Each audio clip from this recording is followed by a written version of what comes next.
नमस्कार, जनप्रवास सुपरफास्ट में आपका स्वागत है। मैं हूं हेमेंद्र सिंह। ये नजर डालते हैं आज की सुर्खियों पर। मानसून सत्र में विपक्ष के हंगामे के बीच 2 विधेयक लोकसभा में पेश। विधेयक में रक्षा क्षेत्र में हड़ताल को गैर कानूनी बनाने का प्रावधान। पीएम मोदी ने बाढ़ की स्थिति को लेकर सीएम ठाकरे से की चर्चा। प्रधानमंत्री ने केंद्र की ओर से हर संभव मदद का दिया भरोसा। राजस्थान सीएम अशोक गहलोत ने पीएम मोदी को लिखा पत्र। पेट्रोल, डीजल और रसोई गैस की कीमतों में कमी लाने की रखी मांग। बंगाल में चुनाव बाद बवाल पर एनएचआरसी ने हाईकोर्ट को सौंपी रिपोर्ट। कोर्ट ने बंगाल सरकार को हलफनामा दायर करने का दिया निर्देश। सुप्रीम कोर्ट कॉलेजियम ने की जजों की नियुक्ति की सिफारिश। विभिन्न हाईकोर्ट के लिए भेजा 80 जजों का नाम। पेगासस जासूसी मामले की लिस्ट में जुड़े कई और बड़े नाम। अनिल अंबानी और सीबीआई के पूर्व डायरेक्टर का भी फोन टेप। जम्मू कश्मीर के सोपोर में सुरक्षा बलों को मिली बड़ी कामयाबी। मुठभेड़ में लश्कर के 2 आतंकियों का खात्मा। टॉप कमांडर ढेर। जम्मू कश्मीर के कनाचक में पुलिस ने की आतंकी साजिश नाकाम। जवानों ने मार गिराया ड्रोन। 5 किलो आईडी बरामद। किसान संसद को लेकर भाकियू नेता राकेश टिकैत का बयान। कहा कृषि कानून रद्द होने तक चलेगा आंदोलन। राकेश टिकैत ने कहा सरकार जब चाहे शुरू कर सकती है बातचीत। आंदोलन शांतिपूर्ण तरीके से चल रहा है और चलता रहेगा। कृषि मंत्री नरेंद्र सिंह तोमर बोले हम किसानों से बातचीत के लिए तैयार। कृषि सुधार कानूनों के जिन प्रावधानों पर आपत्ति है उसे बताएं किसान। केंद्रीय मंत्री मीनाक्षी लेखी ने प्रदर्शनकारी किसानों को बताया मवाली। बोले विरोध प्रदर्शन के नाम पर देश भर में फैला रहे हैं अराजकता। किसानों को मवाली कहने पर अमरिंदर सिंह ने केंद्रीय मंत्री का मांगा इस्तीफा। बोले ये भाजपा की किसान विरोधी मानसिकता को दर्शाता है। आज से गोरखपुर के 3 दिवसीय दौरे पर सीएम योगी आदित्यनाथ सैनिक स्कूल के शिलान्यास के साथ जनसभा को करेंगे संबोधित। गुरु पूर्णिमा पर हरिद्वार में श्रद्धालुओं के गंगा स्नान पर लगी रोक। गुरु के दर्शन के लिए लानी होगी कोविड नेगेटिव रिपोर्ट। यूपी विधानसभा चुनाव को लेकर मायावती का सियासी दांव। आज से ब्राह्मण सम्मेलन का आगाज करेगी बसपा। हरियाणा में आज से खुलेंगे 6वीं 8वीं कक्षा के स्कूल। साइकिल से आने और घर से पानी लाने का दिया निर्देश। चीन की नाक तले एशियाई समुद्र में 2 स्थायी युद्धपोत तैनात करेगा ब्रिटेन। सितंबर में जापान पहुंचेगा क्वीन एलिजाबेथ विमान वाहक युद्धपोत।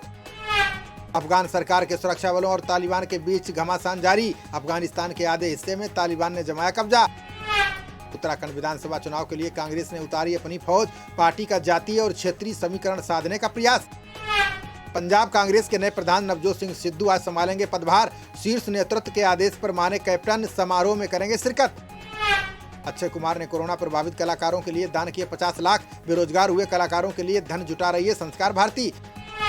2 दिन की बढ़ोतरी के बाद देश में फिर कम हुए कोरोना के केस। बीते 24 घंटे में मिले 34,861 मरीज। 481 की गई जान। देश में कोरोना संक्रमितों का कुल आंकड़ा 3 करोड़ 12 लाख के पार, जबकि अभी तक कुल 4,19,000 लोगों की गई जान। अब कोरोना संक्रमितों के लीवर में पस पड़ने का मामला आया सामने। सर गंगाराम अस्पताल में मिले 14 मरीज, 1 की गई जान। अमेजन, जोमेटो और पेटीएम समेत दुनिया भर की 29,000 वेबसाइट ठप। डोमेन नेम सिस्टम में गड़बड़ी से कई एयरलाइंस और बैंक पर भी असर। मध्य प्रदेश में 23 जुलाई से गर्भवती महिलाओं को भी लगेगा टीका। अस्पताल में भर्ती और गंभीर बीमारी से ग्रस्त लोगों को नहीं लगेगा टीका। सीएम योगी ने ग्रेटर नोएडा में निवेश करने वाले उद्यमियों को दिया भरोसा। बोले परियोजनाओं से जुड़ी हर समस्या का जल्द हल निकालेगी सरकार। दिल्ली भाजपा अध्यक्ष आदेश गुप्ता ने केजरीवाल पर लगाया आरोप। बोले आप पार्टी के कार्यकर्ताओं ने उनके आवास पर किया हमला। महाराष्ट्र में भारी बारिश से कोंकण रेल सेवा प्रभावित। रास्ते में फंसे 6,000 यात्री। बचाव कार्य में लगे एनडीआरएफ के जवान। भास्कर समूह पर छापेमारी को लेकर इनकम टैक्स विभाग ने दी सफाई। बोले केवल वित्तीय लेन देन को देखा, संपादकीय नहीं रही विषय वस्तु। राजस्थान में 2 अगस्त से स्कूलों को खोलने की मिली अनुमति। सरकारी विद्यालयों के लिए होगी कंप्यूटर अनुदेशकों की नियमित भर्ती। यूपी सरकार ने दिल्ली में अपनी जमीन से हटाया अवैध रोहिंग्या शिविर। मदनपुर खादर की लगभग 2 हेक्टेयर जमीन पर किया था अवैध कब्जा। विश्व बैंक के पूर्व मुख्य आर्थिक सलाहकार ने मुद्रास्फीति पर जताई चिंता। कौशिक बसु बोले आरबीआई और वित्त मंत्रालय में समन्वय की जरूरत। गुजरात में 26 जुलाई से खुलेंगे 9 से 11वीं तक के स्कूल। सरकार ने 50% छात्रों को ही उपस्थित रहने का दिया निर्देश। मुंबई हाईकोर्ट ने महाराष्ट्र के पूर्व गृह मंत्री अनिल देशमुख को दिया झटका। भ्रष्टाचार के मामले में सीबीआई की कार्रवाई पर रोक लगाने से इनकार। गणेश गोदियाल उत्तराखंड कांग्रेस के अध्यक्ष नियुक्त। पूर्व सीएम हरीश रावत बने चुनाव प्रचार समिति के प्रमुख। चीन में बारिश ने तोड़ा पिछले 1000 साल का रिकॉर्ड। भयंकर बारिश होने से कई शहरों के अस्पतालों में घुसा पानी। अगले महीने मुख्यमंत्री के रूप में 5 साल पूरे करेंगे विजय रूपाणी। भाजपा ने सप्ताह भर चलने वाले समारोह की बनाई योजना। गुजरात में 25 जुलाई से दुकानदारों के लिए चलेगा टीकाकरण अभियान। सरकार ने दुकानदारों के लिए वैक्सीन लगवाना किया अनिवार्य। पेगासस मामले को लेकर कांग्रेस ने कई जगहों पर किया प्रदर्शन। यूपी में अजय लल्लू और आराधना मिश्रा को घर में किया गया नजरबंद। कन्नौज के खुबरियापुर में पुजारी की युवक ने की धुनाई, घायल पुजारी ने कोतवाली में लगाई न्याय की गुहार।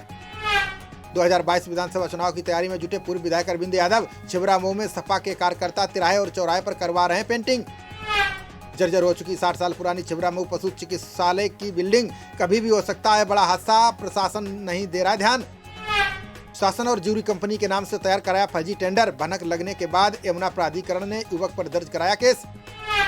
रामपुर में भारतीय स्टेट बैंक से 20 लाख का कैश चोरी, मामले की जांच में जुटे प्रशासनिक अधिकारी और पुलिस।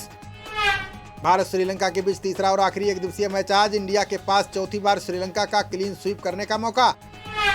आखिरी मुकाबले में प्लेइंग 11 में बदलाव कर सकती है टीम इंडिया, चोट के कारण बाहर रहे संजू सैमसन को दिया जा सकता है मौका। कैडेट विश्व चैंपियनशिप में भारतीय पहलवान तनु ने रचा इतिहास, फाइनल में बेलारूस की बेलेरिया मिकिचिस को हराकर जीता खिताब।